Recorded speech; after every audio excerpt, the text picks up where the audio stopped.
कितना दिन हो गल आ होली भी आ गई, राउर के पता चलत नहीं खे। नहीं हम आवत तनी होली में घरे आई। अच्छा तो कैसे एगो बात सुनो। सुनावो। आइल फगुनवा बेधला मदनवा तनवा जल झक झोर हो। अच्छा फागुन के असर होए लगल।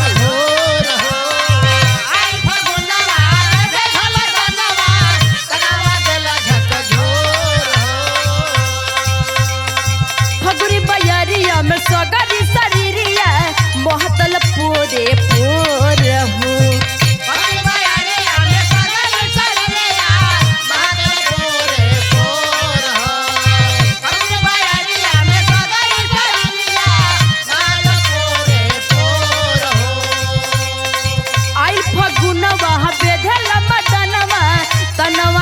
झक झोर हो फगुनी बयरिया में सगरी शरीरिया मातल पूरे पूर हो। डर न लगाई अब घर चली आई राजा मिले खाती छछने परान जन घर जल दिहियावा जन घर जल दिहियावा रोज रोज बदले ईमान जन घर जल दिहियावा।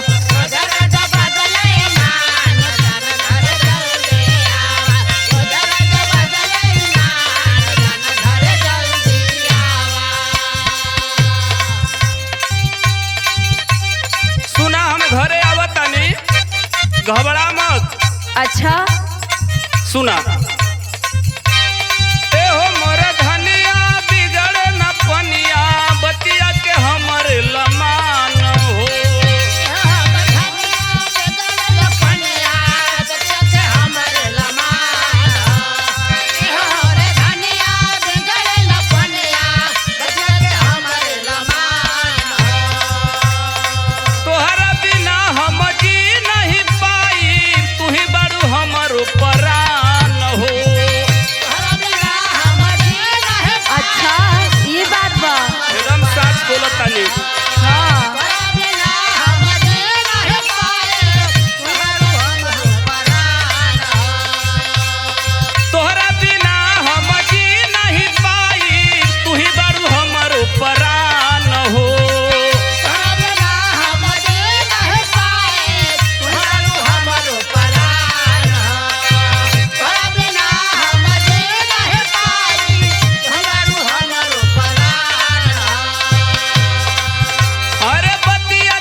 घरे जल्दी आई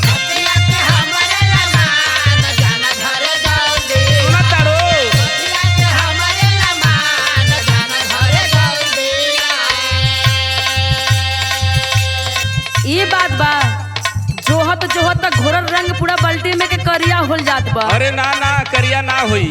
सुनो सुनावो।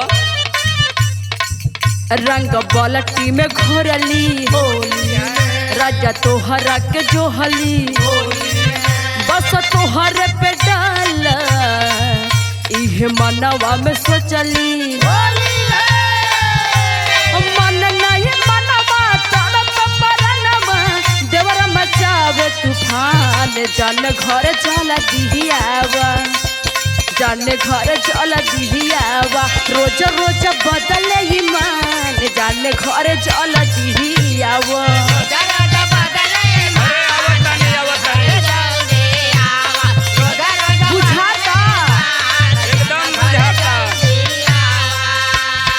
हाँ तो बात दिमाग में बैठा लो। सुना थोड़ा हमरो बात सुना। हाँ हाँ देवरन के चक्कर में मत पड़ा। अच्छा तनी धीरे धर रानी कितना धरी मोर बतिया लमानी। अच्छा ये तना हम डाल कितना जैबू पानी पानी बड़ा पिचकारी देख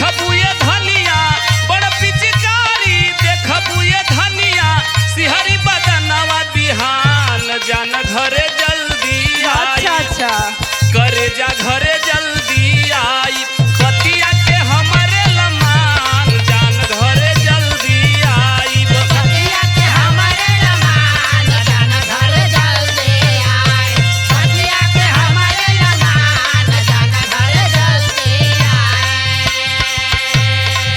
सुनाता हाँ जल्दी राम जन्म आईबा तबे रीना के पाईबा अच्छा नहीं उड़ जाई चिड़िया हो खाली हाथ पछताईबा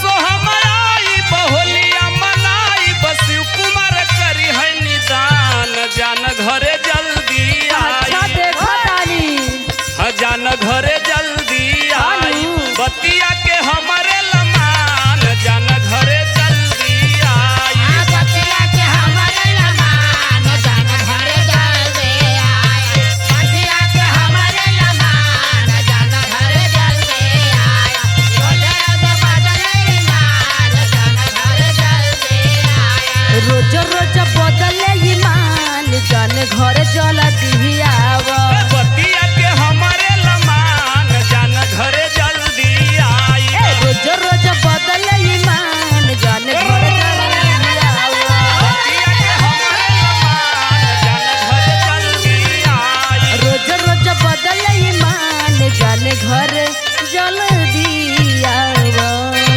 आई भी आई